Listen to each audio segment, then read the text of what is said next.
السلام عليكم ورحمة الله وبركاته. بسم الله الرحمن الرحيم. الحمد لله رب العالمين، والصلاة والسلام على أشرف الأنبياء والمرسلين سيدنا محمد وعلى آله وصحبه أجمعين، أما بعد. میرے خیال سے لیٹ ہو گئی. سورہ بقرہ آیت نمبر 54 میں اللہ رب العالمین فرماتا ہے: اعوذ باللہ من الشیطان الرجیم، بسم اللہ الرحمن الرحیم.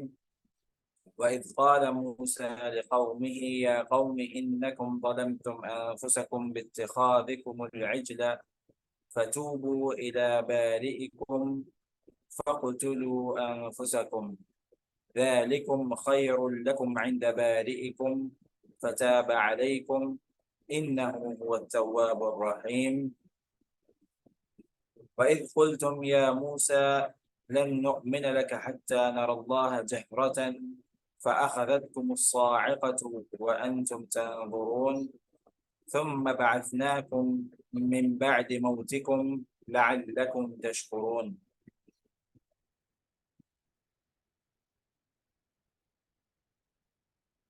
ہمارا جو موضوع چلتا آ رہا ہے وہ بنی اسرائیل کے بارے میں ہے، اور جیسا کہ ہم لوگ بتا چکے ہیں کہ یہ وہ لوگ تھے کہ جن کے بارے میں سمجھا یہ جاتا تھا کہ ان کے پاس دین کا علم موجود ہے، اور اسلام کے آنے سے پہلے جو سب سے آخری کتابیں اور جب سب سے آخری پیغمبر آئے تھے وہ بھی انہی کے اندر آئے تھے،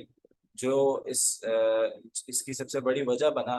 کہ لوگوں کے دماغ میں یہ چیز آئی کہ انہی کے پاس علم ہے. اور واقعی جو سب سے آخری جو علم موجود تھا وہ انہی کے پاس تھا، جس کو انہوں نے بہت زیادہ بگاڑ بھی دیا تھا، اور حق و باطل سے یہ لوگ ویسے ہی آپس میں ایک دوسرے کو ملا دیتے تھے، اور اپنے فائدے کی چیزیں اور اپنے فائدے کو تلاش کیا کرتے تھے. تو یہاں پر اللہ رب العالمین ان سے مخاطب ہو کر فرما رہا ہے کہ اے بنی اسرائیل، یاد کرو میری ان نعمتوں کو کہ جو میں نے تمہارے اوپر کی. یہاں پر پھر اس کے بعد اللہ رب العالمین ایک ایک نعمتیں جو اللہ رب العالمین نے ان کے اوپر کی وہ اللہ رب العالمین یہاں پر ان کو گنوا رہا ہے، اور ساتھ ہی ساتھ یہ بھی بتا رہا ہے کہ اس کے بدلے تمہارا رد و عمل کیا ہونا چاہیے تھا، اور لیکن وہ رد و عمل نہیں ہوا، اور جو تمہارا رد و عمل تھا وہ کیا تھا. تو یہ دونوں چیزیں اللہ رب العالمین یہاں پر بتا رہا ہے. ساتھ ہی ساتھ ہمیں بھی ترغیب دلائی جا رہی ہے کہ ہم اس قسم کی کوئی غلط کام، کوئی غلط چیزیں نہ کریں، کیونکہ یہی ان کی بربادی کی بھی وجہ بنا. اور اگر امت محمد صلی اللہ علیہ وسلم اب اگر یہ کام کرے گی تو امت محمد صلی اللہ علیہ وسلم کی بھی بربادی کا، اس کی بھی ذلت کی وجہ یہی سارے اعمال بن سکتے ہیں. یہاں پر اللہ رب العالمین نے فرمایا سورہ بقرہ کی آیت نمبر 54 میں: اعوذ باللہ من الشیطان الرجیم وَإِذْ قَالَ مُوسَى لِقَوْمِهِ، اور اس وقت کو یاد کرو بنی اسرائیل جب موسیٰ علیہ السلام نے کہا تھا اپنی قوم سے، وَإِذْ، اور جب کہا، اور جب قال کہا موسیٰ علیہ السلام نے لقومہ اپنی قوم سے، یا قومی اے میری قوم، انکم بے شک تم لوگ، ظلمتم ظلم کیا ہے، انفسکم اپنے نفسوں پر، تم لوگوں نے اپنے نفسوں پر ظلم کیا ہے، باتخاذکم العجل، اتخاذ جو ہے وہ اخذ سے نکلا ہے. اخذ کا مطلب ہوتا ہے پکڑنا، کسی چیز کو تھام لینا. باتخاذکم العجل، جو تم نے تھاما تھا، پکڑا تھا اس بچڑے کو، یعنی کہ اس بچڑے کو اللہ رب العالمین کے علاوہ جو تم لوگوں نے تھاما تھا اپنی عبادت کے لیے، اپنے مدد کے لیے اس کو پکارا تھا اللہ رب العالمین کو چھوڑ کر. تو یہ جو کام تھا یہ بہت بڑا ظلم تھا جو تم لوگوں نے اپنے اوپر کیا. باتخاذکم العجل، انہوں نے اس بچڑے کی جو عبادت شروع کر دی تھی اللہ رب العالمین کو چھوڑ کر. جیسے کہ ہم لوگ پیچھے دیکھ چکے ہیں کہ انہوں نے جب اللہ رب العالمین نے موسیٰ علیہ السلام کے وقت بتایا تھا، اور 40 دن اور 40 راتوں کے لیے بلایا تھا تاکہ یہ تورات جو کتاب ہے یہ ان کے اوپر نازل کی جائے. اور یہ لوگ، اللہ رب العالمین چاہتا تھا کہ یہ وہ قوم بنے جس کے ذریعے اس پورے دنیا پر ایک اللہ رب العالمین کا دین غالب ہو، لیکن جیسے ہی موسیٰ علیہ السلام گئے تو پیچھے سے انہوں نے اس بچڑے کو پکڑ لیا تھا اور اس کی عبادت کرنا شروع کر دی تھی۔ تو موسیٰ علیہ السلام یہاں پر کہہ رہے ہیں کہ تم لوگوں نے یہ جو کام کیا تھا یہ بہت بڑا ظلم تھا جو تم لوگوں نے اپنے نفس پر کیا تھا۔ فتوبوا الی بارئکم، تو پھر توبہ کرو، فتوبوا یعنی کہ توبہ کرو اپنے اس کام کے اوپر، الی بارئکم اس ذات سے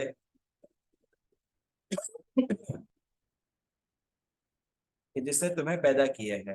فتوبوا الی بارئکم اس ذات سے جس نے تمہیں پیدا کیا جو تمہارا پروردگار ہے۔ فقتلوا انفسکم، اور سزا کے طور پہ کیا ہے کہ تم اپنے نفسوں کو قتل کرو گے۔ یہ کیا اس کی تفسیر ہے وہ ہم آگے انشاءاللہ دیکھیں گے۔ ذالکم خیر لکم، یہ کام بہتر ہے، خیر ہے تمہارے لیے، لکم تمہارے لیے، عند بارئکم تمہارے رب کے سامنے، یعنی کہ تمہارے رب کے فیصلے کے مطابق یہ جو سزا ہے یہ تمہارے لیے بہتر ہے۔ فتاب علیکم، تو اس کے ذریعے وہ تمہیں معاف کر دے گا۔ انہ هو التواب الرحیم، بے شک وہی معاف کرنے والا ہے، انہ بے شک وہی، هو التواب الرحیم بے شک وہ وہی توبہ توبہ قبول کرنے والا ہے، تواب یعنی کہ توبہ قبول کرنے والا، الرحیم اور توبہ کے بعد، توبہ قبول کرنے کے بعد بندے کے اوپر رحم کرنے والا ہے۔ یہاں پر اس آیت سے کیا مراد ہے؟ وَإِذْ قَالَ مُوسَىٰ لِقَوْمِهِ، اور جب موسیٰ علیہ السلام نے کہا تھا اپنی قوم والوں سے، یہ جو موسیٰ علیہ السلام کا جو واقعہ ہے پورا اپنے قوم کے ساتھ، یہ بہت الگ الگ جگہ پہ ہم لوگ دیکھیں گے قرآن کریم میں آ رہا ہے، اور اس کا جو ایک، چونکہ قرآن کریم میں ایک موضوع چل رہا ہوتا ہے تو اس موضوع کے مطابق جہاں جس چیز کی ضرورت ہوتی ہے وہاں پر اللہ رب العالمین اس چیز کا ہی تذکرہ کرتا ہے اور باقی چیزوں کا وہاں پر تذکرہ نہیں ہوتا۔ تو اسی لیے یہاں پر جو چیزیں یا جو انعامات بتائے جا رہے ہیں تو اس کا مقصد یہی تھا بتانے کا کہ اللہ رب العالمین اپنے انعامات کا تذکرہ ان کے سامنے کر رہا تھا، تمہاری قوم کے اوپر کیے، تمہارے اوپر کیے، تو یہاں پر جو اصل مقصد ہے وہ ان کا پورا واقعہ بتانا نہیں ہے، بلکہ اصل مقصد جو ہے وہ انعامات، ان انعامات کو گنانا ہے کہ جو اللہ رب العالمین نے ان کے اوپر کیے۔ تو اسی لیے یہاں پر جو انعامات آئے ہیں یا اس کے مطابق جو واقعہ ہے وہ کچھ آگے پیچھے بھی ہے، کچھ چیزیں ایسی ہیں جو پہلے گزر چکی ہیں، حالانکہ واقعے کے حساب سے وہ چیزیں بعد میں آنی تھی، اور کچھ چیزیں ایسی ہیں جو بعد میں آنے والی تھی لیکن وہ واقعے کے حساب سے وہ پہلے ہو چکی ہیں۔ تو اس طریقے سے ان کا واقعہ جو ہے وہ آگے پیچھے ہو رہا ہے، لیکن وہ انعامات جو ہیں وہ اس طریقے سے ہیں، کیونکہ یہاں پر جو مقصد ہے وہ اس واقعے کو پورا بتانا نہیں ہے، بلکہ مقصد اللہ رب العالمین کا اپنے انعامات کو گنانا ہے۔ تو یہاں پر پھر اللہ رب العالمین نے فرمایا وَإِذْ قَالَ مُوسَىٰ لِقَوْمِهِ، اور موسیٰ نے جب اپنی قوم سے کہا کہ تم نے اپنے نفسوں پر ظلم کر لیا ہے اس بچڑے کو تھام کر، تو پھر کیا حل کیا ہے؟ اس کے اوپر توبہ طائب ہو جاؤ، فَتُوبُوا إِلَىٰ بَارِئِكُمْ، توبہ طائب ہو جاؤ اپنے رب کے سامنے، اپنے خالق کائنات کے سامنے۔ تو یہ جو چیز ہے یہ بیسیکلی اس سے پہلے ہے جو ہم پڑھ چکے ہیں کہ ثم عفونا عنكم من بعد ذلك لعلكم تشكرون، آیت نمبر 54 جو ہے یہ در حقیقت واقعے کے مطابق یہ پہلے ہوا تھا، یعنی کہ سب سے پہلے انہوں نے جب بچڑے کو تھاما، اللہ رب العالمین نے موسیٰ علیہ السلام کو بلایا 40 دن کے لیے، انہوں نے پیچھے سے بچڑے کو تھاما، پھر جب موسیٰ علیہ السلام واپس آئے تو پھر یہ بات ہوئی تھی جو ابھی ہم پڑھ رہے ہیں کہ موسیٰ علیہ السلام نے اپنے قوم سے کہا تھا کہ تم اللہ رب العالمین کے سامنے توبہ طائب ہو جاؤ، اور پھر آپ واپس چلے جائیں آیت نمبر 54 پہ، تو پھر وہاں پہ اس کے بعد آیا کہ ثم عفونا عنکم، پھر اللہ رب العالمین نے اس کے بعد ان کو معاف کر دیا تھا۔ تو اسی لیے میں کہہ رہا ہوں کہ یہ واقعے کے حساب سے تھوڑا بہت آگے پیچھے ہے، لیکن یہاں پر مقصد ان کا پورا واقعہ بتانا نہیں ہے، بلکہ مقصد وہ انعامات کو گرانا ہے جو اللہ رب العالمین نے ان کے اوپر کیے ہیں۔ تو یہاں پر اللہ رب العالمین اس وقت کو یاد کرا رہا ہے جب موسیٰ علیہ السلام نے اپنے قوم سے کہا تھا یا قوم انکم ظلمتم انفسکم۔ اور یہاں پر ایک اور بات ہمیں یاد رکھنی چاہیے کہ یہ جو صورت ہے یہ مدنی صورت ہے، یعنی کہ یہ تب نازل ہوئی جب اللہ کے رسول صلی اللہ علیہ وسلم ہجرت کر کر مدینہ جا چکے تھے۔ اس سے پہلے جو مکی دور کا جو قرآن ہے اس میں کئی ان کے جو پورے موسیٰ علیہ السلام کے جو پورا واقعہ ہے وہ مکی دور میں بتلایا جا چکا تھا، اور جو صورتیں آگے ہم لوگ انشاءاللہ مکی صورتیں پڑھیں گے اس میں ان کا واقعات تفصیل کے ساتھ موجود ہیں۔ تو اسی لیے یہ واقعات ذکر ہو چکے ہیں، یہاں پر صرف ان کے بارے میں بتایا جا رہا ہے کہ وہ انعامات گنائے جا رہے ہیں جو اللہ رب العالمین نے ان کے اوپر کیے۔ تو اس حساب سے بھی اگر ہم دیکھیں تو ہم مدنی صورت چونکہ پہلے پڑھ رہے ہیں، تو لہٰذا اس لیے ہمیں یہ تھوڑا سا لگ رہا ہے کہ یہ آگے پیچھے ہو رہا ہے، حالانکہ یہ سارے واقعات پہلے بتائے جا چکے ہیں جو ہم لوگ انشاءاللہ آگے جا کے تفصیل کے ساتھ دیکھیں گے اس کو۔ یہاں پر اللہ رب العالمین نے اس وقت کو یاد کرایا ہے کہ جب موسیٰ علیہ السلام نے اپنی قوم سے کہا کہ تم نے اپنے نفسوں پر ظلم کر لیا ہے باتخاذکم العجل، اور یہ ہم لوگ دیکھ چکے ہیں کہ جو شرک ہے وہ سب سے بڑا ظلم ہے، ان الشرک لظلم عظیم۔ تو لہٰذا موسیٰ علیہ السلام نے اس بارے میں اپنی قوم سے گفتگو کی کہ تم لوگوں نے یہ بہت بڑا جرم کیا ہے اپنے رب کے ساتھ، تو پھر اس کا حل کیا ہے؟ فتوبوا الی بارئکم، تو پھر توبہ طائب ہو جاؤ اپنے خالق کے سامنے۔ بارئکم خالقکم، بارئ کا مطلب ہوتا ہے خالق، یعنی کہ جس نے تمہیں پیدا کیا ہے، اور یہاں سے بھی یہی عظمت، ان کے گناہ کی عظمت بتانا مقصود ہے کہ ان کا گناہ کتنا بڑا ہے کہ تم لوگوں نے، جس نے تمہیں پیدا کیا، جس نے تمہیں تمہارے اوپر اتنے سارے انعامات کیے، تم اسی کے ساتھ اسی کا جو ایک حق تھا کہ عبادت صرف اسی کی جائے، تم نے اسی ایک حق کو چھین کر اور کسی اور کو دے دیا، تو کتنا ہی سنگین یہ جرم ہے۔ فتوبوا الی بارئکم، تو پھر توبہ طائب ہو جاؤ اپنے خالق کے سامنے جس نے تمہیں پیدا کیا۔ فقتلوا انفسکم، اور پھر سزا کے طور پہ کیا ہے کہ تم اپنے نفس کو قتل کرو۔ یہاں پر تفسیر میں بہت سارے اقوال موجود ہیں کہ کیا اس سے مراد ہے، فقتلوا انفسکم سے کیا مراد ہے؟ تو بظاہر تو یہ کہ اللہ رب العالمین نے یہاں پر بھی جو صرف تذکرہ کیا ہے اس کا، فقتلوا انفسکم، اپنے نفس کو قتل کرو، تو یہاں پر، اور پھر اللہ رب العالمین نے آگے جو بات ہے وہ دوسرے اس پہ کی ہے، تو یہاں پر اس چیز کی تفصیل نہیں بتائے گی کیا اس سے کیا مراد ہے۔ تو اس کا مطلب یہ ہے کہ ہمیں صرف یہ پتہ ہونا چاہیے کہ یہ جو چیز تھی، یہ جو حکم تھا، یہ ان کے اندر کسی قسم کا کوئی سزا کا پہلو رکھتا تھا، کہ جو اللہ رب العالمین نے ان کو سزا دی تھی کہ یہ کام تم کرو تو تمہارا یہ گناہ معاف کر دیا جائے گا۔ پھر اس پہ بہت سارے اقوال موجود ہیں کہ جو ہماری رہنمائی کر سکتے ہیں۔ کون کون سے اقوال موجود ہیں؟ پہلا قول تو یہ ہے کہ جیسا کہ ہماری شریعت میں یہ ہے کہ اگر کوئی اپنے دین کو تبدیل کر دیتا ہے تو اس کو قتل کر دیا جائے گا، یعنی کوئی اگر مرتد ہو جاتا ہے تو اس کو قتل کر دیا جائے گا۔ یہی حکم ان کے اندر بھی موجود تھا، یہی حکم ان کے اندر بھی موجود تھا کہ جو اپنے دین سے مرتد ہو جائے، جو حق کو جاننے کے بعد اور اپنے دین سے پھر جائے، تو اس کو قتل کر دیا جاتا تھا۔ اور یہاں پر انہوں نے یہی کام کیا تھا، اللہ رب العالمین کو چھوڑ کر اور کسی اور کی عبادت کرنا شروع کر دی تھی، تو لہٰذا ان کے اوپر بھی یہی حکم لاگو ہوتا تھا کہ یہ ان کو قتل کر دیا جائے۔ تو اب اس میں بہت سارے اقوال موجود ہیں کہ یہ کس قسم کا قتل تھا، کیا اس کا کیفیت کیا تھی، کس طریقے سے یہ سزا مکمل ہوئی۔ تو اس میں سب سے پہلا قول جو یہ کام کیا تھا، یہ جرم کیا تھا، یہ ایک جگہ پہ جمع ہو گئے اور اللہ رب العالمین کی طرف سے ان کے اوپر ایک ایسا اندھیرا کر دیا گیا کہ ان کو آپس میں کوئی نظر نہیں آ رہا تھا، اور پھر آپس میں ہی انہوں نے پھر اپنی جو تلواریں ہیں اس کو چلانا شروع کر دیا، اور بہت سارے اس میں پھر ایک وقت ایسا ہے کہ پھر اللہ رب العالمین نے یہ ان کے اوپر روشنی لایا، اور یہ جو اندھیرا تھا اس کے اوپر، ان کے اوپر یہ ختم ہو گیا، اور تقریباً آپ سمجھے بہت کم لوگ ان کے اندر بچے تھے، اور پھر مطلب اس حالت میں اللہ رب العالمین نے ان کو معاف کر دیا، یعنی کہ جو مرے بھی تھے ان کو بھی اللہ رب العالمین نے معاف کر دیا، اور جو بچے تھے ان کو بھی اللہ رب العالمین نے اس سزا کے بدلے معاف کر دیا۔ یا پھر یہ تھا کہ جو صحیح لوگ تھے، جو صحیح راستے پر تھے، وہ بذات سزا کے ان کو باقاعدہ قتل کیا جائے، سب کو، کہ جو اس گناہ میں ملوث ہوئے ان کو سب کو ہی قتل کر دیا جائے۔ لیکن یہ کہ اس قتل کے بعد بھی اللہ رب العالمین نے ان کو معاف کر دیا، کیونکہ قتل بطور سزا تھا، اور جب انہوں نے سزا مکمل کر لی تو پھر اللہ رب العالمین نے ان کو معاف کر دیا، کیونکہ یہاں پر آیا ہے فتاب علیکم کہ اللہ رب العالمین نے ان کو معاف کر دیا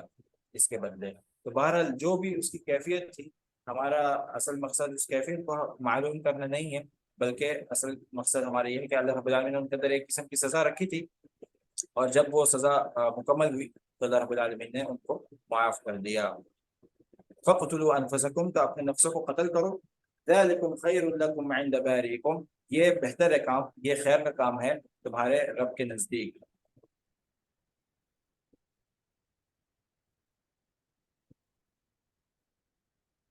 کیونکہ لازمی بات ہے کہ جب کوئی بھی شخص گناہ کرتا ہے اور کوئی بھی اس قسم کا کام کرتا ہے تو اللہ رب العالمین نے اس کے لیے ایک سزا رکھی ہے، تاکہ وہ اس چیز کو ہلکا نہ سمجھے، بلکہ اس کی عظمت اور اس کے اندر جو ایک اس کے جو ایک سنگین وہ جو جرم ہے، اس کی سنگینی کو وہ محسوس کرے کہ کتنا سنگین جرم میں نے کیا ہے۔ اور اسی لیے ہماری شریعت میں بھی بہت سارے ایسے گناہ ہیں کہ جو اگر کوئی شخص کرتا ہے تو پھر اس کے اوپر یہ حد نافذ ہوتی ہے کہ اس کو بھی قتل کر دیا جاتا ہے۔ اور یہ جو چیز ہے، یہ وہی سب سے پہلے تو یہ کہ اس خود شخص کے لیے، جیسا کہ اللہ کے رسول صلی اللہ علیہ وسلم جب ان کے سامنے اس قسم کا کوئی واقعہ آتا تھا یا اس قسم کا کوئی کیس آتا تھا تو وہ یہی ترغیب دیا کرتے تھے کہ دنیا کی سزا آخرت کی سزا کے نسبت بہت ہلکی ہے۔ یعنی کہ ابھی ہمیں یہ نظر آ رہا ہوتا ہے کہ کسی شخص کو قتل کر دینا اتنا بڑا، یہ بہت بڑی سزا ہے، لیکن یہ کہ قیامت کے دن اگر آپ اس سزا پہ اللہ رب العالمین نے اگر آپ کو پکڑ لیا اور آپ کے لیے جہنم کا فیصلہ ہو گیا، اگرچہ وہ ایک محدود وقت تک کے لیے ہی کیوں نہ ہو، لیکن کیا جہنم کے عذاب کوئی برداشت کر سکتا ہے؟ ہرگز نہیں۔ اللہ کے رسول صلی اللہ علیہ وسلم نے فرمایا تھا کہ تم لوگ جہنم کا عذاب برداشت نہیں کر سکتے، یعنی کہ ایک انسان جو ہے اس کی برداشت سے باہر ہے جہنم کا جو عذاب ہے۔ تو لہٰذا یہ کہ دنیا میں اللہ رب العالمین نے یہ سزا رکھ دی ہے کہ تاکہ یہ سزا دنیا میں ہی ختم ہو جائے، اور پھر اللہ رب العالمین اس کے بدلے میں آپ کو معاف کر دے، اور پھر قیامت کے دن پھر آپ کی بخشش ہو جائے گی اور آپ کا جو ٹھکانہ ہے وہ جنت ہو جائے گا۔ تو یہ دنیا میں نظر آ رہا ہوتا ہے ہمیں کہ یہ بہت بڑی سزا ہے، حالانکہ یہ قیامت کے جو جہنم کی سزا ہے اس کے بنسبت یہ سزا اتنی بڑی نہیں ہے۔ اسی طریقے سے جب ایک کوئی کسی شخص کو یہ سزا دی جاتی ہے، موت کی سزا، تو یہ دوسروں کے لیے بہت بڑی ایک عبرت بن جاتی ہے، اور دوسرے جو ہے وہ اس سے باز رہتے ہیں اور اس سے ایسے گناہوں سے اور ایسی چیزوں سے پھر دور رہتے ہیں۔ تو یہ بھی ایک بہت بڑا سبب ہوتا ہے۔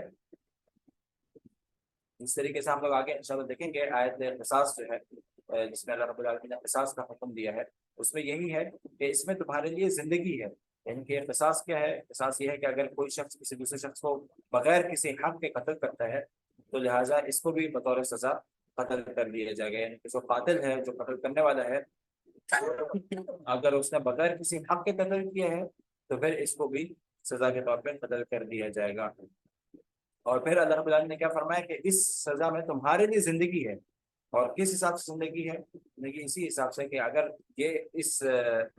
چیز کو اور اس گناہ کو اگر نہ روکا گیا تو یہ جرائم اور بڑھتے رہیں گے، اور یہ کہ اگر ایک دفعہ ایک قاتل کو اگر سزا دے دی گئی، اس کو بھی اگر قتل کر دیا گیا تو لہٰذا یہ باقی معاشرے کے لیے زندگی بن جاتا ہے، باقی جو معاشرہ ہے وہ اس سے پھر محفوظ رہتا ہے۔ لہٰذا اللہ رب العالمین نے جو بھی سزائیں رکھی ہیں اس میں خیر ہی ہوتی ہے لوگوں کے لیے بھی، اور لوگوں کا اپنے رب کے ساتھ جو معاملہ ہے اس میں بھی، یعنی کہ آپس میں معاشرتی طور پہ بھی بہت اس میں خیر اور برکت موجود ہوتی ہے کہ معاشرہ پھر ایسے گناہوں سے محفوظ رہتا ہے اور لوگوں کو پتہ چلتا ہے۔ بلکہ قصاص کا بھی جو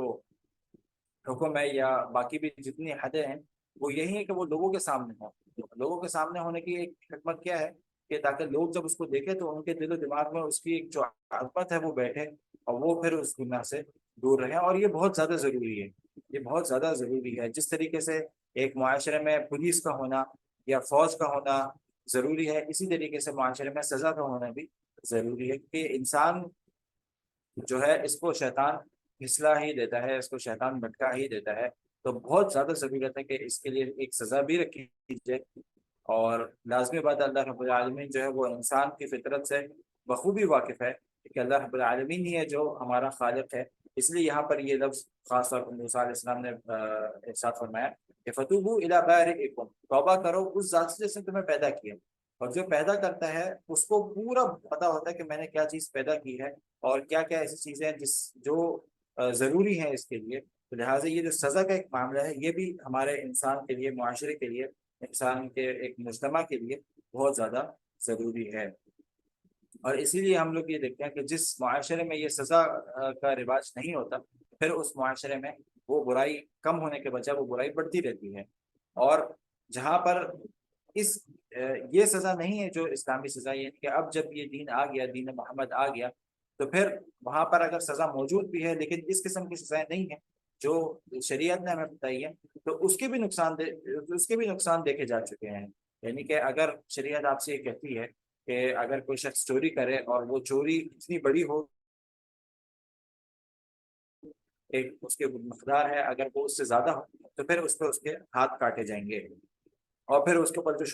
شرطیں ہیں وہ اس کے اوپر پوری لاگو ہوتی ہیں، تو پھر اس کے بطور سزا اس کو کیا ہوں گے، اس کا ایک ہاتھ کاٹا جائے گا۔ تو اگر کسی معاشرے میں، کسی دوسرے ملک میں یا کسی دوسری جگہ پر اگر چوری کی سزا ہے لیکن صرف یہ ہے کہ اس کو جیل میں بند رکھا جائے گا، اس کے ہاتھ نہیں کاٹے جائیں، اس کو صرف جیل میں بند رکھا جائے، یا اس قسم کی کوئی بھی سزا جو اس سے ہٹ کر ہے،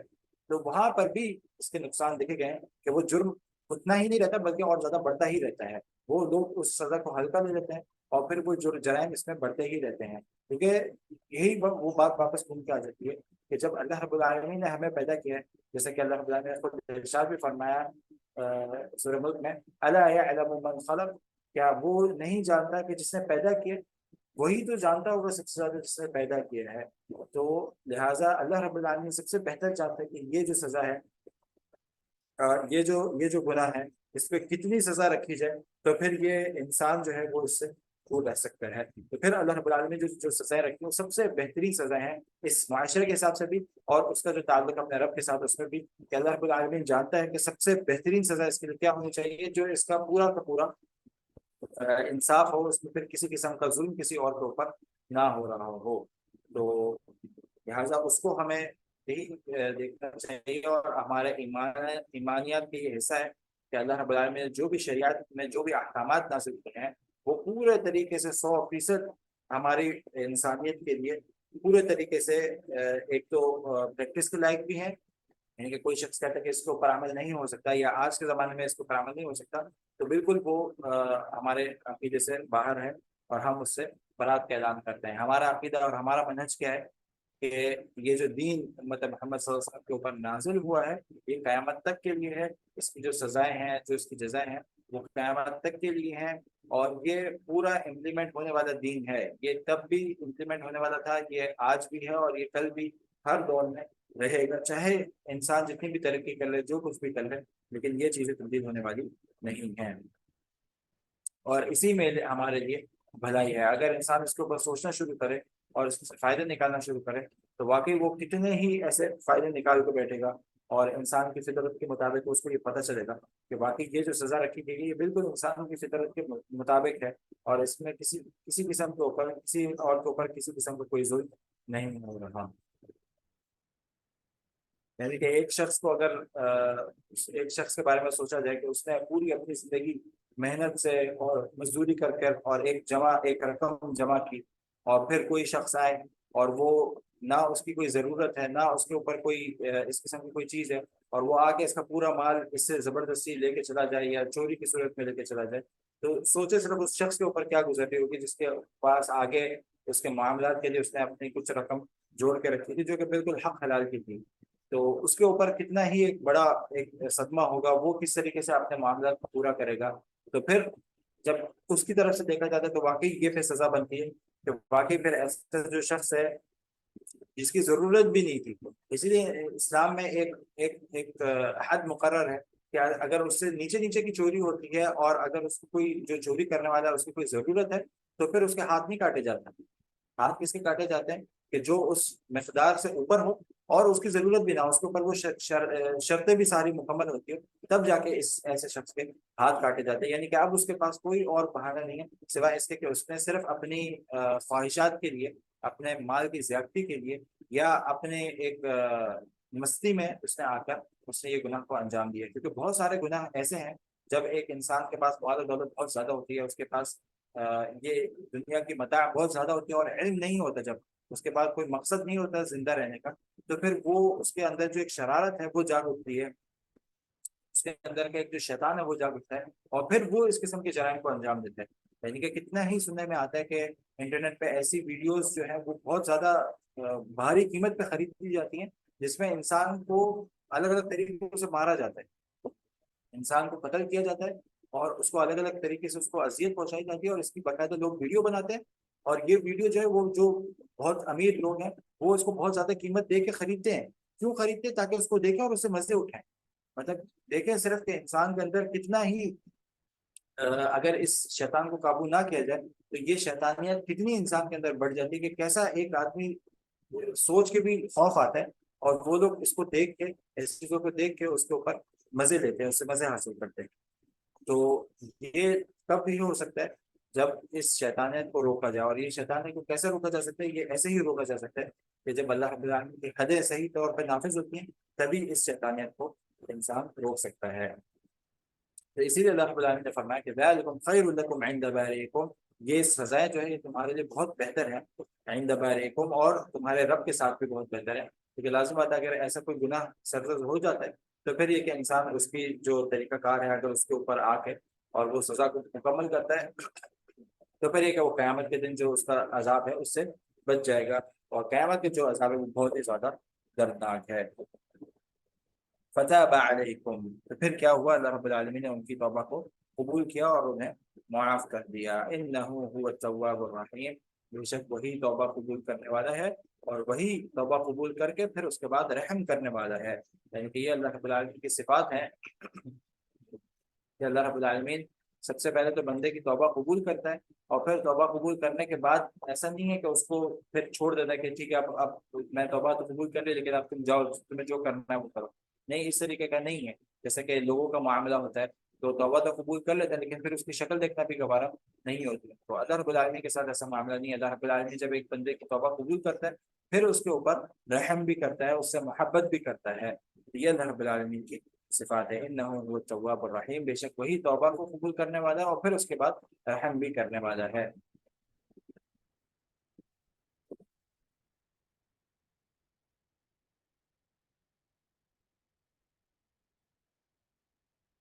اگر ابھی ایسی سزائیں نہیں ہوتی، ایک سوال پوچھے گا کہ اگر ابھی ایسی سزائیں نہیں ہوتی تو ہم کیا کر سکتے ہیں؟ ہمیں کچھ نہیں کرنا ابھی۔ یہ جو سزائیں ہیں اور یہ جو چیزیں ہیں یہ ساری کی ساری آتی ہیں حکمران کے اوپر۔ جب تک آپ میں سے کوئی یا میرے ہم میں سے کوئی حاکم نہیں بن جاتا تب تک یہ نہیں ہے۔ یہ جو چیزیں میں بتا رہا ہوں، جو سزا ہے اور جو بھی چیزیں ہیں یہ ساری کی ساری حکمران کے اوپر لاگو ہوتی ہے کہ اس نے یہ کام کرنا ہے معاشرے کو سدھارنے کے لیے۔ اگر یہ نہیں ہو رہا تو ہم نے ابھی صبر ہی کرنا ہے جب تک ایسی کوئی اسلامی حکومت نافذ نہیں ہو جاتی۔ ٹھیک ہے، ہمیں کیا کرنا ہے؟ ہمیں ابھی ان کے لیے دعائیں کرنی ہیں اور اپنے اعمال کو سدھارنا ہے۔ اس کے بعد اگلی آیت میں اللہ رب العالمین نے فرمایا وَإِذْ قُلْتُمْ يَا مُوسَى لَن نُؤْمِنَ لَكَ حَتَّى نَرَى اللَّهَ جَهْرَةً فَأَخَذَتْكُمُ الصَّاعِقَةُ وَأَنْتُمْ تَنظُرُونَ، اور پھر اس وقت کو یاد کرو جب تم لوگوں نے یہ کہا تھا، یا موسیٰ، اے موسیٰ، لن نؤمن لک، ہم ہرگز ایمان نہیں لائیں گے، لن نؤمن لک، ہم ہرگز تمہارے اوپر ایمان نہیں لائیں گے، حتی نرى اللہ جہرۃ، یہاں تک کہ ہم لوگ اللہ رب العالمین کو اپنی آنکھوں سے دیکھ نہ لیں، فأخذتكم الصاعقۃ، پھر تمہیں پکڑا ایک بجلی کی ایک کڑک نے، بجلی کی آواز نے تم لوگوں کو پکڑا۔ فأخذت یعنی کہ اخذا میں پہلے بھی بتا چکا ہوں، اخذا پکڑنے کے معاملے میں آتا ہے، اتخاذ اخذا یہ دونوں ایک ہی لفظ سے اخذ کیے گئے ہیں۔ اردو میں بھی اس ہے اخذ کرنا، پکڑنا، یہاں سے نکالے گئے ہیں۔ ٹھیک ہے، فأخذتكم الصاعقۃ، پھر تمہیں پکڑا، تم لوگوں کو پکڑا ایک بجلی کی آواز نے، سخت بجلی کی آواز نے، وأنتم تنظرون، جبکہ تم دیکھ رہے تھے، اس وقت بھی تم دیکھ رہے تھے۔ تو اس آیت میں کیا بتایا اللہ رب العالمین نے؟ اس آیت میں اللہ رب العالمین نے ایک اور وقت کا تذکرہ کرتے ہوئے بتایا کہ اس وقت کو بھی یاد کرو، یعنی کہ یہ پچھلے وقت سے یہ بھی الگ بات ہو رہی ہے، یہ ایک اور نعمت گنوائی جا رہی ہے۔ پچھلی آیت میں کیا نعمت تھی؟ کون سی وہ نعمت تھی جس کے بارے میں اللہ رب العالمین بتانا چاہ رہے ہیں ہمیں اور بنی اسرائیل کو بھی، کہ جب انہوں نے اتنا بڑا گناہ کر لیا پھر اس کے باوجود اللہ رب العالمین نے ایک سزا کے بعد انہیں معاف کر دیا۔ فتاب علیکم، تو یہاں پہ یہ شاہد ہے، فتاب علیکم، تمہیں اللہ رب العالمین نے تمہاری توبہ کو قبول کیا، اور تمہاری یہ جو توبہ اللہ کی بارگاہ میں قبول ہوئی، تو یہ وہ نعمت ہے جس کو یاد دلایا جا رہا ہے۔ اسی طریقے سے اس آیت میں اللہ رب العالمین نے فرمایا وَإِذْ قُلْتُمْ يَا مُوسَىٰ، اور جب تم لوگوں نے یہ کہا تھا موسیٰ سے، اے موسیٰ، لن نؤمن لك، ہم ہرگز ایمان نہیں لائیں گے، حتی نر اللہ جہرتا، یہاں تک کہ ہم لوگ اللہ رب العالمین کو دیکھ نہ لیں کلم کلا۔ فاخذتكم الصاعقۃ، پھر تمہیں پکڑا ایک بجلی کی آواز نے اور تم لوگ دیکھ رہے تھے۔ تو یہاں پہ ایک اور واقعہ مراد ہے کہ جس میں موسیٰ علیہ السلام کی قوم میں سے کچھ لوگوں نے کہا تھا، سب نے نہیں، کچھ لوگوں نے یہ کہا تھا کہ ہم آپ کی بات پر، جب موسیٰ علیہ السلام وہ کتاب تورات کو لے کر آئے تو انہوں نے یہ کہا تھا کہ ہم آپ کی بات پہ کیسے ایمان لے آئے کہ آپ یہ جو کلام ہے یہ آپ کے رب کی طرف سے لے کر آئے ہیں، ہم یہ جب تک خود اپنی آنکھوں سے نہ دیکھ لیں کہ اللہ رب العالمین آپ کو یہ کتاب دے رہا ہے یا اللہ رب العالمین آپ کو یہ بات سنا رہا ہے، تب تک ہم اس کے اوپر ایمان نہیں لائیں گے۔ فأخذتكم الصاعقة، پھر اللہ رب العالمین کو ان کی اس بات کے اوپر غصہ آیا اور اللہ رب العالمین نے ایک کڑکتی ہوئی بجلی کی آواز انہیں سنائی اور جس سے یہ لوگ مر گئے۔ فأخذتكم الصاعقة وأنتم تنظرون، جبکہ تم دیکھ رہے تھے، اور جو تم دیکھ رہے تھے یہاں سے مراد وہ باقی لوگ ہیں جو باقی دیکھ رہے تھے، کیونکہ جب کچھ لوگوں نے یہ بات کی تھی تو اللہ رب العالمین نے یہ جو چیز ہے یہ کچھ لوگوں انہی لوگوں پر کی تھی جنہوں نے یہ بات کی، اس قسم کی بات کی تھی۔ تو پھر اللہ رب العالمین نے جب انہیں مار دیا اس بجلی کی آواز سے، تو جو باقی لوگ تھے یہ دیکھ رہے تھے، اس لیے یہاں پر آیا وَأَنْتُمْ تَنْظُرُونَ، اور تم لوگ ان لوگوں کو دیکھ رہے تھے۔ یہاں پر ایک اور چیز ہے کہ آگے ہم چل کے پڑھیں گے کہ سورہ اعراف میں آیا کہ موسیٰ علیہ السلام نے کچھ 70 لوگوں کا انتخاب کیا تھا کہ یہ لوگ اللہ رب العالمین کے سامنے آیا اور توبہ کریں۔ تو یہ لوگ جب آئے تھے تو انہوں نے یہ بات کی تھی کہ ہم آپ کے اوپر ہرگز ایمان نہیں لائیں گے جب تک کہ ہم اللہ تعالیٰ کو نہ دیکھیں۔ تو پھر اللہ العالمین نے ان کے اوپر وہاں پر آیا ہے کہ زلزلہ آیا تھا، وہاں پر یہ آیا ہے زلزلہ آیا تھا، وہاں پر کیا لفظ ہے؟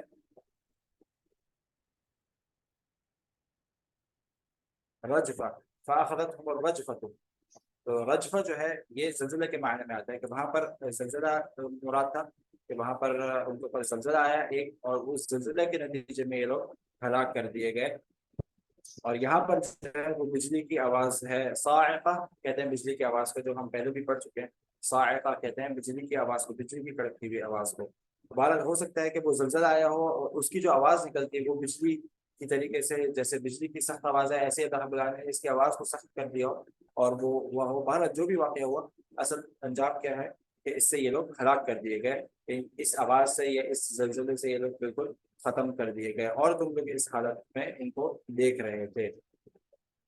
ثم بعثناکم من بعد موتکم لعلکم تشکرون، پھر اللہ رب العالمین نے تمہیں اٹھایا، بعثناکم بعثت کی یعنی کہ تمہیں اٹھایا دوبارہ، من بعد موتکم تمہاری موت کے بعد، لعلکم تشکرون تاکہ تم لوگ شکر گزار بندے بن جاؤ، تم لوگ اللہ رب العالمین کا احسان ماننے والے بن جاؤ۔ یہاں پر اللہ رب العالمین نے پھر اسی واقعے کو مکمل کرتے ہوئے فرمایا کہ پھر اللہ رب العالمین نے جب اس اتنی سخت آواز آئی ان کے اوپر تو یہ لوگ ہلاک کر دیے گئے۔ اور یہاں پر بھی موت تذکرہ ہے، اسی طریقے سے سورہ اعراف میں جو ہے وہاں پر بھی یہی تذکرہ ہے کہ وہ لوگ ہلاک کر دیے گئے اور ان کے اوپر باقاعدہ موت آ گئی۔ اور یہاں پر کچھ مفسرین اس کا ترجمہ کرتے ہیں کہ وہ بے ہوش کر دیے گئے اور پھر دوبارہ ان کو وہ اپنے ہوش میں آ گئے۔ حالانکہ جو جس طریقے سے اللہ رب العالمین یہاں پر بتا رہے ان کی کرتوت اور پھر اللہ رب العالمین کے احسانات ان کے اوپر، تو وہاں سے ظاہر یہی ہوتا ہے واللہ اعلم کہ وہ باقاعدہ ہلاک کر دیے گئے تھے، ان کے اوپر موت آ گئی تھی سب کے اوپر، اور پھر اللہ رب العالمین نے دوبارہ ان کو زندہ کیا، کیونکہ یہ جب ہوگا دوبارہ زندہ کرنا، یہاں پر یہ لفظ جو ہے ثم بعثناکم من بعد موتکم، پھر اللہ رب العالمین نے دوبارہ زندہ کیا تمہاری موت کے بعد۔ تو یہ پھر ایک طریقے کا، اگر بے ہوش ہونا ہے تو بے ہوش ہونا تو نارمل چیز ہے، بے ہوش انسان ہو جائے ہوش میں آ جائے تو یہ نارمل چیز ہے، لیکن یہاں پر ان سے ایک سزا کے طور پر ان کو مار دیا گیا، اور پھر اللہ رب العالمین نے اپنا انعام کا تذکرہ کرتے ہوئے دوبارہ ان کو اٹھایا۔ جو ان کو اٹھانا ہے وہ انعام کے تذکرے میں آیا، تو لہٰذا اللہ عالم واضح یہی ہوتا ہے کہ یہاں پر مراد یہ ہے کہ ان کو باقاعدہ مار دیا گیا تھا اور پھر دوبارہ ان کو اٹھایا گیا، لعلکم تشکرون تاکہ یہ لوگ احسان مانیں۔ اسی طریقے سے سورہ اعراف میں جب اس کا تذکرہ ہے تو وہاں پر وہ دعا بھی بتائیے کہ جو موسیٰ علیہ السلام نے مانگی تھی، یعنی کہ جب ان کو ہلاک کر دیا گیا تو موسیٰ علیہ السلام نے کیا دعا مانگی تھی؟ لو شئت اہلکتہم من قبل و ایائی، کہ اللہ رب العالمین اگر تیرا ارادہ یہی تھا ان کو مارنے کا تو اس سے پہلے ہی تو ان کو ہلاک کر دیتا اور مجھے بھی ہلاک کر دیتا، لیکن تیرا ارادہ ان کو ہلاک کرنا نہیں ہے بلکہ ان کا امتحان لینا ہے، ان کو امتحان میں ڈالنا ہے، تو لہٰذا اللہ رب العالمین ان کو معاف کر دے اور ان کے کچھ جو ان کے بول ہیں اس سے ان کو اتنی بڑی سزا نہ دے کہ ان کو بالکل ہی ہلاک کر دے۔ تو یہاں پر موسیٰ علیہ السلام کی جو دعا ہے اس سے بھی پتہ چلتا ہے کہ باقاعدہ وہ ہلاک کر دیے گئے تھے اور پھر دوبارہ ان کو زندہ کیا تھا۔ تو یہاں پر اللہ رب العالمین نے فرمایا ثم بعثناکم من بعد موتکم لعلکم تشکرون، اور پھر تمہیں زندہ کر دیا تمہاری موت کے بعد تاکہ تم شکر گزار بندے بن جاؤ، تم اپنے رب کا احسان ماننے والے بن جاؤ۔ تو یہاں پر جہاں بھی وَإِذْ قَالَ وَإِذْ آیا، جہاں بھی وَإِذْ آیا یہاں سے مراد یہ کہ یہ نئی نعمت گنائی جا رہی ہے، نئی نعمت گنائی جا رہی ہے، اور اگر اگلی آیت میں وہی مکمل ہو رہا ہے جیسے کہ یہاں پہ ہے ثم، تو اس کا مطلب یہ ہے کہ یہ پچھلا کنٹینیو ہو رہا ہے اور یہی پہلا ان کے بارے میں بتایا، پھر اللہ رب العالمین نے اپنی نعمت کے بارے میں بتایا، یعنی کہ انہوں نے کیا کیا، انہوں نے اتنا خطرناک بول بولا، اتنی سارے بڑے بڑے آیتوں کو دیکھنے کے بعد، اتنے سخت دور سے گزر کے جب اللہ رب العالمین نے ان کو وہاں سے نکالا، اس کے بعد ان کے سامنے ان کے جو دشمن تھا اس کو غرق کیا، اس کے بعد پھر اگر آپ اس قسم کی بات کریں تو کتنا ہی بڑا جرم ہے کہ اس کے باوجود اللہ رب العالمین نے کیا کیا، موسیٰ علیہ السلام کی دعا کو قبول کیا اور ان کو مار دیا تھا، اس کے بعد ان کو زندہ کر کے دوبارہ کھڑا کر دیا تاکہ یہ لوگ شکر گزار بندے بن جائے۔ اور ہر جگہ پہ اللہ رب العالمین نے یہی احساس فرمایا کہ یہ کام اللہ رب العالمین نے تمہارے اوپر یہ نعمت کی تاکہ تم لوگ سدھر جاؤ، تاکہ تم لوگ ہدایت پہ آ جاؤ، تاکہ تم لوگ شکر گزار بندے بن جاؤ۔ تو یہی اصل مقصد ہے اللہ رب العالمین کی نعمتوں کا بھی، کہ تاکہ انسان اس کے اوپر شکر گزار کرے، شکر ادا کرے، اور اللہ رب العالمین نے جیسے فرمایا کہ لئن شکرتم لأزیدنکم، اگر تم شکر گزاری کرو گے تو میں تمہاری نعمت میں بھی اضافہ ہی کروں گا، وَلَئِن كَفَرْتُمْ إِنَّ عَذَابِي لَشَدِيدٌ، اور اگر تم کفر کرو گے تو پھر اللہ رب العالمین کے جو عذاب ہے وہ بہت ہی زیادہ سخت ہے۔ لہٰذا یہاں پر یہ پتہ چلتا ہے کہ اللہ رب العالمین جو انعامات کرتا ہے اپنے بندوں کے اوپر، وہ انعامات اسی لیے کرتا ہے تاکہ وہ ہدایت پر ہی چلتے رہیں، ہدایت پر ہی آتے رہیں، شکر گزار بندے بنتے رہیں، اپنے رب کا شکر ادا کرتے رہیں۔ اور اگر اللہ رب العالمین کے وہ لوگ ناشکری کرتے ہیں تو پھر وہاں پر اللہ رب العالمین نے کیا فرمایا، ان عذاب لشدید، یہ نہیں بولا کہ ان سے نعمت چھین لیتا ہے، بلکہ ہوتا ہے کبھی کبھار یہ بھی ہوتا ہے کہ اللہ رب العالمین اس نعمت کو جاری رکھتے ہیں لیکن اب وہ نعمت بدل کے ان کے اوپر زحمت ہو جاتی ہے، یعنی کہ وہ نعمت جو ہے وہ ہدایت کے ساتھ ہی نعمت رہتی ہے، جب اس میں سے ہدایت نکل آتی ہے اب وہ زحمت ہو جاتی ہے ان کے لیے، اب یہ قیامت کے دن ان کے بارے میں ان سے سوال بھی پوچھا جائے گا اور انہوں نے اس کا شکر ادا نہیں کیا تو پھر اس کے اوپر ان کو عذاب بھی دیا جائے گا۔ تو لہٰذا یہ جو نعمت ہے وہ اللہ رب العالمین ان کے اوپر جاری رکھتا ہے، یہ نہیں کہا کہ جیسی اگر کوئی ناشکری کرتا ہے تو اس سے وہ نعمت بھی چھین لیتا ہو، نہیں، اللہ رب العالمین کے یہ رحمت ہے کہ اللہ رب العالمین وہ نعمت یہاں پہ نہیں چھینتا، ہاں یہ ہو جاتا ہے کہ وہ نعمت جو ہے وہ بدل کے اس کے لیے اب زحمت بن جاتی ہے، جو کہ اس کے لیے اس کے عذاب کا باعث بن جاتی ہے اور اس کے عذاب میں زیادتی کا باعث بن جاتی ہے، کہ اب یہ نعمت بھی آپ کے اوپر جتنی انعامات اللہ کے آپ کے اوپر ہوئے اور اگر آپ ناشکر بندے ہیں تو پھر اس کا مطلب یہ ہے کہ قیامت کے دن اس کے بارے میں آپ سے پوچھا جائے گا، آپ سے سوال ہوگا اور اس کے اوپر پھر آپ کو سزا بھی ہو سکتی ہے۔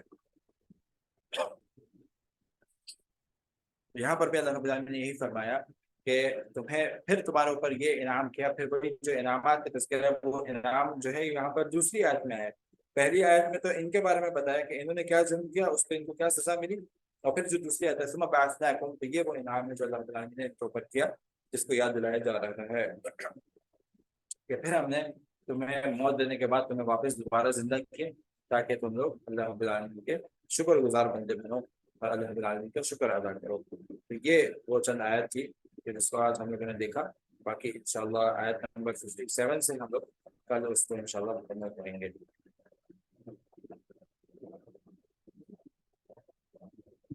تو اگر کسی کا کوئی سوال ہے تو وہ پوچھ سکتا ہے، یا کوئی اگر پوائنٹس گنوانا چاہے تو وہ بھی گنوا سکتے ہیں تاکہ ہم اس کے اوپر عمل شروع کریں کل سے، آج سے۔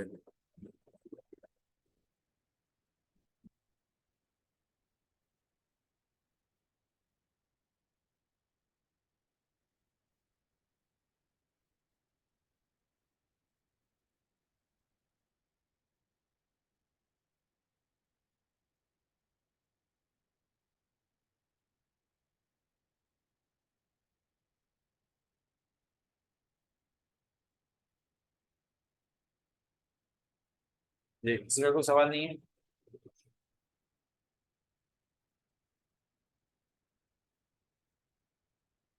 چاہے کسی کا اگر کوئی سوال نہیں ہے تو میرے پوائنٹس گنوا دیں. آپ لوگ 6 ہیں تو ایک ایک پوائنٹ سب گنوا دیں تو ہمارے پاس 6 نقاط جمع ہو جائیں گے.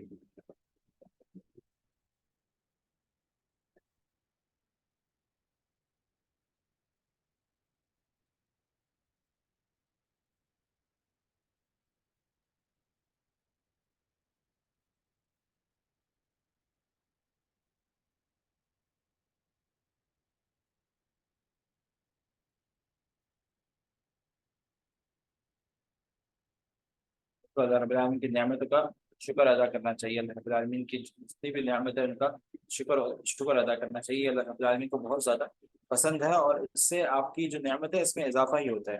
اس میں آپ کی نعمتوں میں اضافہ ہی ہوتا چلا جائے گا اور آپ زیادہ سے زیادہ ہدایت پر آتے چلے جائیں گے کیونکہ جتنی زیادہ نعمت ہوگی اتنے زیادہ چانسز ہے آپ کی ہدایت پہ آنے کے. اپنی زندگی میں اللہ رب العالمین کے احسانات کو یاد کرنا بالکل.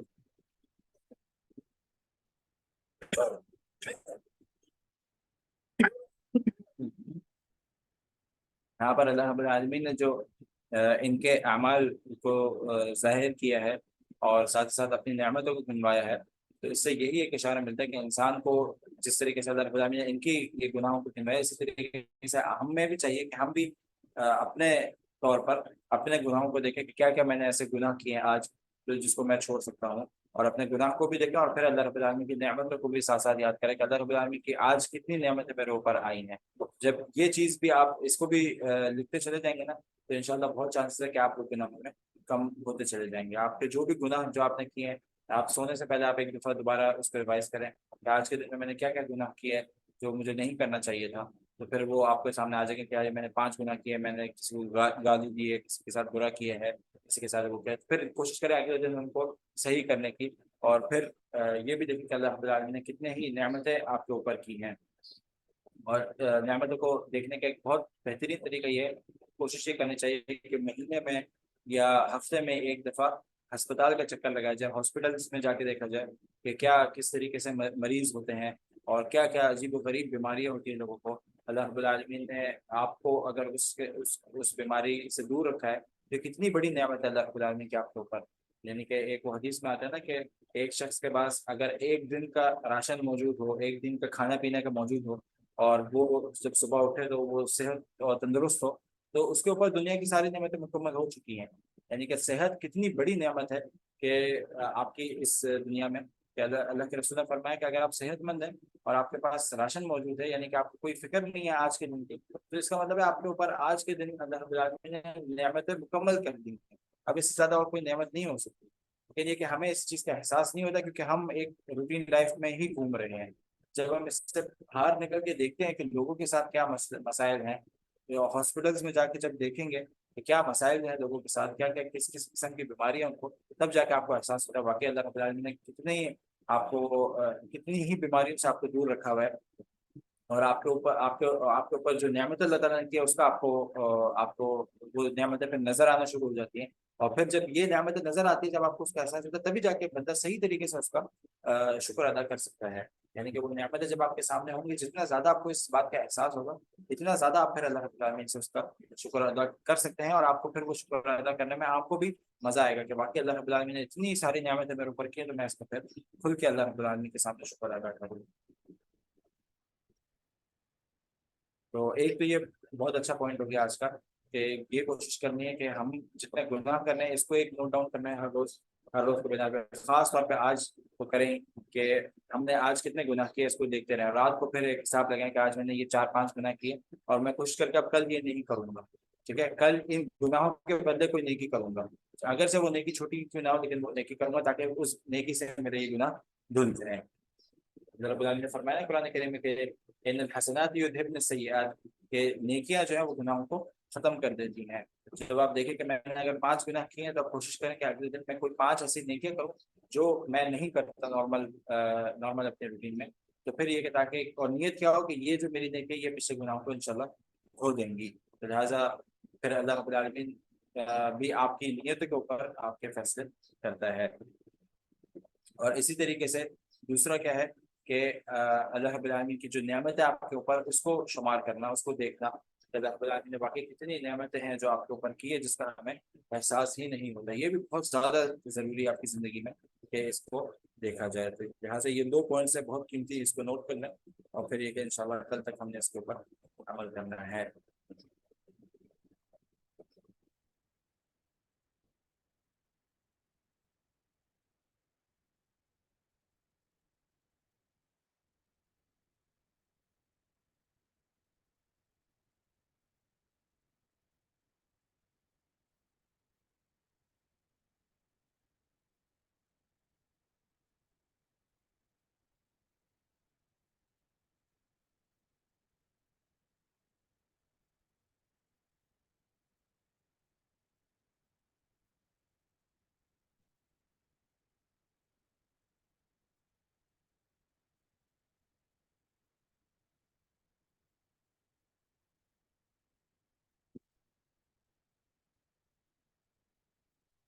بالکل گناہ یہ غصہ یہی چیز ہے کہ اسی لیے اللہ کے رسول صلی اللہ علیہ وسلم نے کہا تھا کہ غصے سے، وہ ایک صحابی جب آئے تھے انہوں نے کہا تھا کہ اللہ کے رسول مجھے کوئی نصیحت کریں،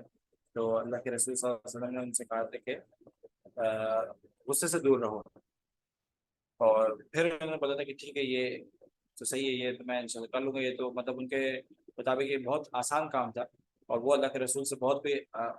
اس سے کوئی بہتر کام چاہ رہے تھے کہ وہ اللہ کے رسول بتائیں. تو دوبارہ انہوں نے پھر پوچھا کہ ٹھیک ہے اللہ کے رسول یہ تو صحیح ہے لیکن کوئی اور مجھے نصیحت کرے، اچھی نصیحت کرے جس سے مجھے فائدہ ہو. تو پھر اللہ کے رسول نے ان کو بولا تھا لا تغضب، تو غصہ مت کرنا. تو دوبارہ اس نے سن کے پھر تیسری دفعہ جانا چاہا کہ ٹھیک ہے اللہ کے رسول یہ صحیح ہے لیکن کوئی اور مجھے اچھی نصیحت کرے. تو پھر اللہ کے رسول نے تیسری دفعہ بھی یہ کہا تھا کہ لا تغضب، غصہ نہ کرنا، غصے سے دور رہنا. کیونکہ غصہ یہی ہے کہ جب انسان کو غصہ آتا ہے تو پھر وہ کوئی بھی غلط اعمال کر سکتا ہے. غصہ آنا بھی، غصے میں بھی کیفیات ہے اور اس میں بھی چیزیں ہیں. ہم جو بات کر رہے ہیں وہ بظاہر غصے کا نکالنے کی بات کر رہے ہیں. غصہ آنا بری بات نہیں ہے، کسی بات پر غصہ آنا جو ہے وہ بری بات نہیں ہے. اللہ کے رسول کو بھی غصہ آیا کرتا تھا، یہ ایک فطرتی کیفیت ہے. بلکہ جس کو غصہ نہیں آتا اس کے اندر بیماری ہے. یعنی کہ جس کو غصہ نہیں آتا، غصے والی بات ہے، غصہ کرنے والی بات ہے، اور اس کو غصہ اگر نہیں آ رہا تو یہ اس کے اندر ایک کمی ہے، اس کے اندر ایک بیماری ہے جس کو اس نے صحیح سدھارنا ہے. ٹھیک ہے. اور جس کو زیادہ غصہ آ رہا ہے تو زیادہ غصہ بھی ایک بیماری ہے. ٹھیک ہے. دونوں کے درمیان رہنا ہے. ایسا نہ ہو کہ بالکل ہی آپ کو غصہ نہ آتا ہو اور ایسے بھی نہ ہو کہ بہت زیادہ غصہ آتا ہو. ٹھیک ہے. تو غصہ آنا ایک نارمل فطرتی چیز ہے اور یہ آنا بھی چاہیے جو غصے والی بات ہے. ہاں، اب آپ نے اس کا اظہار کیسے کرنا ہے اس کے بارے میں ہم بات کر رہے ہیں کہ اس کا اظہار کیسے کرنا ہے. یہ غصہ جو ہے یہ آئے لیکن یہ آپ کے کنٹرول میں ہو، آپ کا دماغ بھی اس وقت کام کر رہا ہو، آپ کو پتا ہو کہ میں نے اس غصے کو اس کے اوپر کس طریقے سے نکالنا ہے کہ جس سے وہ بندہ جس نے کوئی غلطی کی ہے یا کوئی چیز کی ہے اس سے وہ بھی دور رہے اور آپ کے اوپر آپ اس سے کوئی ظلم بھی نہ کر بیٹھے اور ایسا بھی نہ ہو کہ اس کو اس کا احساس نہ ہو. ٹھیک ہے. یعنی کہ یہ دونوں چیزیں جو ہیں یہ درمیان میں رہنی ہے. اس لیے کہتے ہیں ایک مومن جو ہے وہ معتدل رہتا ہے ہر چیز میں، اپنے معاملات میں اعتدال پسندی میں رہتا ہے، درمیانے میں رہتا ہے. یعنی کہ اس نے غصہ کرنا ہے، ٹھیک ہے، لیکن غصہ اس انداز میں نہیں کرنا ہے کہ سامنے والے کو پتہ ہی نہ ہو کہ وہ کس چیز پہ غصہ کیا جا رہا ہے. اکثر ایسا ہوتا ہے، میں نے بھی دیکھا ہے کہ لوگ اپنے بچوں کو جب وہ غلطی کرتے ہیں نا تو وہ ڈائریکٹ ان کو یا تو مار دیتے ہیں یا اس کو ڈانٹتے ہیں. تو ایسے انداز میں ڈانٹتے ہیں کہ وہ بچے کو سمجھ میں نہیں آتا کہ میں نے غلطی کیا کی ہے. بچے کو یہ سمجھ میں ہی نہیں آتا کہ میں نے غلطی کیا کیا، مجھے کس غلطی پہ ڈانٹ پڑ رہی ہے. ٹھیک ہے. میں نے کیا ایسا غلط کام کیا ہے. کیونکہ وہ جب ڈانٹ رہا تھا تو وہ اس کو برا بھلا تو بول رہا ہوتا ہے اور کہتا ہے یہ مت کرو، یہ کیوں کیا آپ نے. لیکن اس کو یہ سمجھ میں نہیں آتا کہ میں کیوں یہ کام نہ کروں اور یہ نہیں کروں تو میں کیا کام کروں. مثال کے طور پہ اگر وہ کہیں سے کوئی چھلانگ مار رہا ہے یا کہیں کوئی مستیاں کر رہا ہے، وہ کھیل رہا ہے اپنا، اور اگر ہمیں یہ لگتا ہے کہ یہاں پہ اس کو یہاں نہیں یہ کام کرنا چاہیے، ہم اگر اس کو اس پہ مار دیں یا ہم اس کو بہت زیادہ کوئی ڈانٹ دیں غصے میں آ کے، یا ہم اس کو اپنے سے دور کر دیں. کبھی بچے ہوتے ہیں وہ ہمارے اوپر آنے کی کوشش کرتے ہیں، ہمارے ساتھ ان کو کھیلنا ہوتا ہے تو ہم ان کو دور بھگانے کی کوشش کریں. تو وہاں پہ اس کو وہ بتانا ضروری ہے. اب آپ نے غصہ کیا، اب آپ کو اس کو بتانا ضروری ہے. اگر وہ غصہ جائز ہے تو آپ نے اس کو بتانا بہت زیادہ ضروری ہے کہ آپ کو یہ غصہ کیوں آیا اور کیا کر کے آئندہ وہ یہ کام نہ کریں. ٹھیک ہے. اور اس سے کیا کیا نقصانات ہو سکتے ہیں. یہ ساری چیزیں جب آپ بچوں کو بتائیں گے نا تو پھر یہ کہ آپ نے غصہ نکالا لیکن صحیح انداز میں نکالا. آپ نے بھلے اس کو شروع میں تھوڑا ڈانٹ دیا. مثال کے طور پر کوئی بچہ اگر روڈ پہ بھاگتا ہے، ٹھیک ہے، اب آپ نے اس کو وہاں پہ ڈانٹنا ہے، آپ نے غصہ کرنا ہے، آپ کو تب غصہ بھی آ گیا کہ روڈ پہ آپ کا ہاتھ چھوڑا کے بھاگ گیا. اب آپ نے غصہ کرنا ہے لیکن غصے کے ساتھ ساتھ آپ نے بہت زیادہ ضروری ہے کہ غصے کے ساتھ ساتھ آپ نے اس کو بتانا بھی کہ اس نے غلط کام کیا کیے. ٹھیک ہے, صرف غصے کا مطلب یہ نہیں کہ آپ نے اس کو بہت زور سے ڈانٹ دیا یا اس کو مار دیا تو وہ بچے کو سمجھ میں نہیں آئے گا کہ میں نے کیا کیا ہے. اس کو وہ بولے گا میں تو بھاگا ہوں, صرف میں تو گھر پہ بھی بھاگتا ہوں, میں یہاں بھی بھاگا ہوں, تو میں نے کیا غلط کام کیا. تو بہت زیادہ ضروری وہاں پہ اس کو بتایا جائے کہ دیکھو آپ نے یہ غلط کام کیا, آپ روڈ پہ بھاگے, آپ کو کوئی گاڑی لگ سکتی تھی, اور یہ گاڑی لگتی تو کتنا نقصان ہو سکتا ہے. تو اب جا کے اس کے دماغ میں یہ بات فٹ ہوتی ہے کہ اچھا ٹھیک ہے, میں نے روڈ پہ نہیں بھاگنا, گھر پہ میں بھاگ سکتا ہوں, یہاں پہ بھاگ سکتا ہوں, لیکن جہاں پہ گاڑی آ رہی ہے وہاں پہ میں نے نہیں بھاگنا. دل و دماغ میں یہ چیز ڈالی بھی ہے, جیسا کہ ہم پڑھ بھی چکے ہیں پہلے. آدم علیہ السلام کو جو سکھایا تھا اللہ رب العالمین نے فرشتوں کے سامنے کہ وَعَلَّمَ آدَمَ الْأَسْمَاءَ كُلَّهَا, آدم علیہ السلام کو نام سکھائے تھے اور پھر فرشتوں کے سامنے لایا گیا تھا. تو وہ نام سے مراد یہ بھی ہو سکتا ہے کہ ان کو یہ تعلیم دی تھی کہ انسان کے اندر اللہ تعالیٰ نے یہ چیز رکھی کہ وہ اپنی غلطیوں سے سیکھتا ہے. یہ چیز ہو سکتا ہے فرشتوں کے اندر نہ ہو. ٹھیک ہے, یہ تفسیر کا ایک حصہ ہے. یہ ہو سکتا ہے فرشتوں میں یہ نہ ہو کہ وہ اپنی غلطی سے نہ سیکھ, تو اللہ رب العالمین نے ان کے اندر پہلے سے جو چیزیں فیڈ کر دی ہیں وہ اسی پہ چل رہے ہیں, وہ اسی کی عبادت کرتے ہیں جس طریقے سے ان کو بتایا گیا ہے, اور وہ نہ اپنا اس پہ دماغ استعمال کرتے ہیں, نہ ان کے پاس کسی چیز کا اختیار ہے, وہ اسی پہ چلتے رہتے ہیں. وہ ایک قسم کے جو اللہ تعالیٰ نے ان کو بتا دیا اس کو پورا کرتے ہیں. لیکن انسان ایسا نہیں ہے, انسان کے اندر اللہ تعالیٰ نے بچپن سے یہ چیز رکھی ہے, تو بچوں میں بھی یہ چیز ہوتی ہے کہ وہ اپنی غلطی سے سیکھتے ہیں. مطلب اگر وہ کوئی چیز ان کو کہیں پہ گرم لگی ہے تو آئندہ ان کو پتا ہوتا ہے کہ حالانکہ وہ چھوٹا بچہ لیکن اس کو پتا ہوتا ہے کہ یہ چیز گرم ہے, مجھے پہلے بھی گرم لگی, تو اس کے دماغ میں یہ چیز فیڈ ہوتی ہے. تو یہ اللہ تعالیٰ نے اس کے اندر جب رکھا ہے تو پھر آپ نے غصہ جب کرنا ہے تو اس کو اس چیز کو مد نظر رکھتے ہوئے ہی کرنا ہے. اسی طریقے سے جب کوئی بڑا غصہ کر رہا ہے, جب کوئی بڑا کوئی غلط کام کر رہا ہے, آپ کا کوئی بیٹا ہے, کوئی جوان ہے یا کوئی بیٹی جوان ہے, تو آپ نے اس کے اوپر بھی غصہ کرنا ہے, لیکن آپ کو پتا ہونا چاہیے کہ اس کے ساتھ غصہ کرنے کا کیا طریقہ ہے. اب آپ اس کو مارے نہ, ٹھیک ہے, اب آپ اس کو ایسے الفاظ نہ بولے کہ اس کو لوگوں کے سامنے نہ بولے کیونکہ اب وہ اس چیز کو محسوس کر رہے ہیں. ٹھیک ہے, اب آپ اس کے ساتھ کوئی ایسا معاملہ نہ کریں کہ جس سے اس کے دماغ پہ یہ چیز اس کے دماغ پہ یہ چیز اثر انداز ہو. تو یہ ساری چیزیں دیکھ کر ہمیں یہ پھر فیصلہ کرنا چاہیے کہ غصہ کرنا ہے تو کس کے ساتھ کس طریقے سے طریقے سے کرنا ہے کہ اس کو یہ چیز سمجھ میں بھی ہے. اب یہاں پر کیسے ہمیں پتہ چلے گا, یہ اتنے سارے ہمارے سامنے سوال آ گئے کہ اب کیسے کیا جائے غصہ کس کے اوپر, ہمیں کیسے پتہ چلے گا کس کس بارے میں ہم سوچیں گے. تو وہاں پر یہی ہے کہ اب یہاں پہ آپ کا دماغ استعمال ہونا بند ہو گیا نا. اب یہاں پر ہدایت آپ کے رسول بچوں کے ساتھ کس قسم کا غصہ کیا کرتے تھے, کہاں کہاں پہ غصہ کرتے تھے. بہت سارے ایسی جگہ جہاں پر ہم لوگ غصہ کر جاتے ہیں, اللہ کے رسول نے وہاں پہ غصہ ہی نہیں کیا بچوں کے اوپر. ٹھیک ہے, بہت سارے معاملات ایسے ہیں جہاں پر اللہ کے رسول نے غصہ کیا, غصے کا اظہار کیا. صحابہ حدیث میں آتا تھا کہ اللہ کے رسول کو اتنا غصہ آ جاتا تھا کہ چہرے کا رنگ سرخ ہو جاتا تھا, لیکن یہ کہ بھائی زبان سے ایسے کوئی الفاظ نہیں استعمال کرتے تھے اللہ کے رسول, بلکہ کیا کرتے تھے, ممبر پہ چڑھ کے اگر ایسا کوئی معاملہ ہوتا تھا تو ممبر پہ چڑھ جاتے تھے اور پھر بتاتے تھے. اور وہ بتانے کا انداز بھی ہوتا تھا کہ وہ ان لوگوں کا نام نہیں لیتے تھے, نہ ان کے اوپر کوئی پوائنٹ کرتے تھے, بلکہ ایک عام بات کرتے تھے کہ کچھ لوگ میرے گھر پہ آئے تھے اور انہوں نے اس قسم کی بات کی, تو پھر یاد رکھو کہ تم میں سے سب سے زیادہ اللہ سے ڈرنے والا میں ہوں. بتایا, میسج پورا دے دیا اور بہت زیادہ سختی کے ساتھ دیا, لیکن بتانے کا انداز کیا تھا یہ آپ دیکھیں. مطلب کسی بڑے کو اگر آپ نے کوئی بات سمجھانی ہے تو اس کو بتانے کا انداز کیا ہونا چاہیے. اللہ کے رسول نے پورا غصہ نکالا اپنا, لیکن کس طریقے سے نکالا یہ سیکھنے کی ضرورت ہے. تو اس پہ پھر دیکھا جا سکتا ہے, سوچا جا سکتا ہے کہ اللہ کے رسول نے دیکھو یہاں پہ غصہ کس طریقے سے کیا, یہاں پہ غصہ کس طریقے سے کیا, بچوں کے ساتھ کس طریقے سے کیا, بڑوں کے ساتھ کس طریقے سے کیا, اور اس سے پھر انسان فائدہ نکال کے اور پھر اس کو اپنی زندگی میں لے کر آئے. یہی پھر یہی ایک پھر اس بات کا ثبوت ہے, اس بات کی دلیل ہے کہ آپ نے اللہ کے رسول صلی اللہ علیہ وسلم کو اپنا بہترین نمونہ اور اپنا بہترین رہنما بنایا ہے. تو انشاءاللہ پھر یہی وہ چیز ہے کہ جس پہ آپ کو ثواب بھی ملے گا. تو یہ ایک قیمتی موضوع تھا, اس لیے میں نے بولا کہ چلو یہ آج تھوڑا سا ڈسکس کر لیتے ہیں. باقی انشاءاللہ اگلی کلاس کے لیے یہاں پر اکتفا کرتے ہیں. سبحان ربک رب العزة عما يصفون وسلام على المرسلين والحمد لله رب العالمين. جزاكم الله خير. السلام عليكم ورحمة الله وبركاته.